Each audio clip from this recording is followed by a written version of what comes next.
the Easter egg farm. Look at her wild earrings.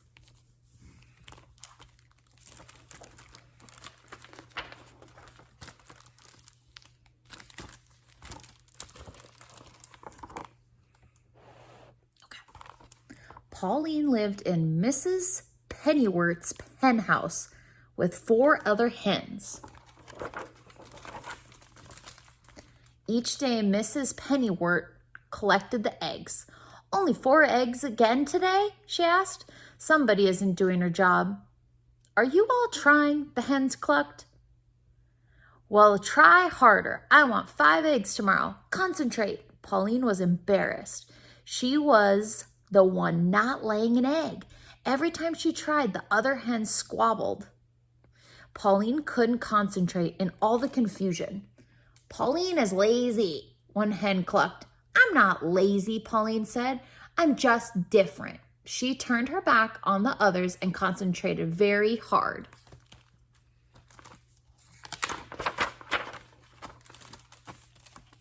Finally, a wonderful thing happened. Pauline stepped back to look at the egg in her nest.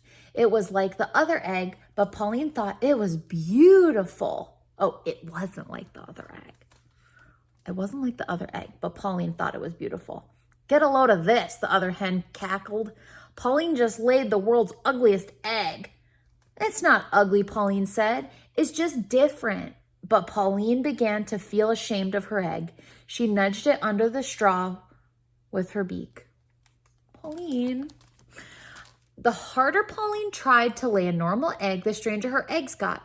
She hid each one of them, but not before the other hens had seen them and made fun of her. When Pauline couldn't stand the teasing any longer, she made herself a nest outdoors. She stared at the sky, concentrating very hard. This time her egg came out blue with clouds. But before Pauline could hide the egg, somebody saw it. Mrs. Pennyworth. "Pauline, what a lovely egg," she said, holding it up in the sunshine. "This is too unusual to crack." "Oh, this is too unusual to crack open for my breakfast. I'll put it on my windowsill where everybody can see it." The next day, Pauline laid an egg that was even more unusual. Mrs. Pennyworth was delighted. "Can you make more eggs like this?" Then Mrs. Pennyworth noticed the ladybug on the blade of grass right in front of Pauline. "Hey, I get it. The egg comes out looking like whatever you see, right?" Pauline blinked. She wasn't quite sure how it worked herself. "That is fantastic," Mrs. Pennyworth said. "Come into the house with me. We'll see what kinds of eggs you can lay in there." Pauline loved being inside. There were lots of pretty things to look at in her new surroundings. Pauline became quite creative. Soon her usual eggs lined the windowsill of Mrs. Pennyworth's house.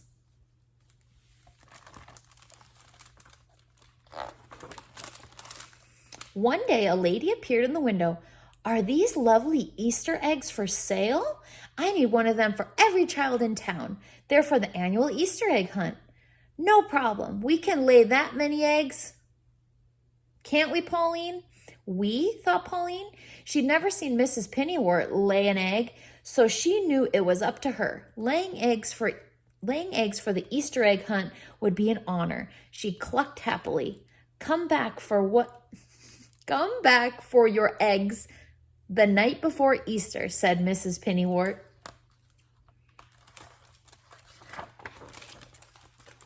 "Whoa, Mona Lisa?"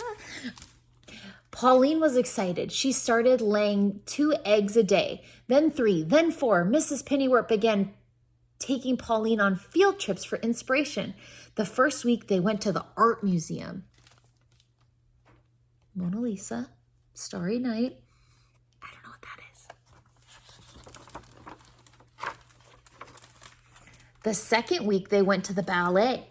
Pauline was so thrilled by the music and dancing, she laid more eggs than ever. Oh, she laid more eggs than ever when they got home. Finally, it was the day before Easter. "The egg lady will be here tonight," said Mrs. Pennyworth. I'd better start packing up the eggs. She lifted an egg from the windowsill. Uh-oh, there's a crack in this shell. Mrs. Pennywort ran to another window. Pauline, some of the eggs are hatching. We shouldn't have left them in the sunshine. Soon baby chicks were popping out all over the sunny side of the house. Stay in there, Mrs. Pennywort shouted at the unhatched chicks. You're ruining the eggs. But the chicks didn't listen. They just kept hatching and hatching.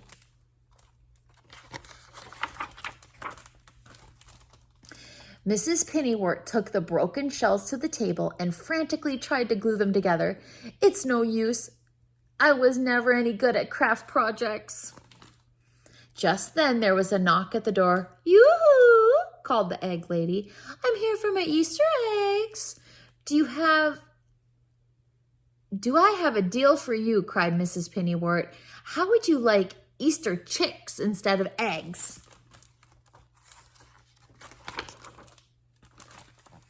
Terrific, the egg lady said, as bright colored chicks scurried around her. Easter chicks are even better than Easter eggs. Mrs. Pennywort helped the egg lady gather the chicks, but as fast as they were popped into the basket, the chicks jumped out again. Mrs. Pennywort heard the clucking noise and looked up. Pauline fluffed up twice her normal size. She spread her wings like an umbrella, protecting the chicks who raced towards her. Oh, Pauline, Mrs. Pennywort said. Of course we can't give your chicks away. They're your babies. But what about the Easter egg hunt? The egg lady asked. The eggs on the shady side of the house didn't hatch, Mrs. Pennywort said. You can take those.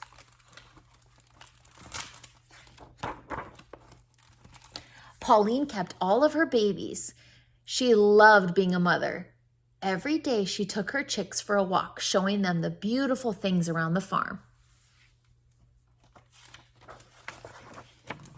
The chicks' grown-up feathers started to come in. These chicks sure are different, said Mrs. Pennywort. Pauline clucked proudly. Soon Pauline's daughters were laying their own eggs. They took turns in the nest box laying eggs for every color and design. Children from miles around came to see the unusual eggs and chickens. Mrs. Pennywort's farm became known as the Easter egg farm. Pauline still lives on the Easter egg farm, but she doesn't lay as many eggs as she used to. Now, whenever she feels an egg coming on, Pauline closes her eyes. She doesn't concentrate on anything. Then she lays the perfectly ordinary plain white egg just to be different. That was the Easter egg farm.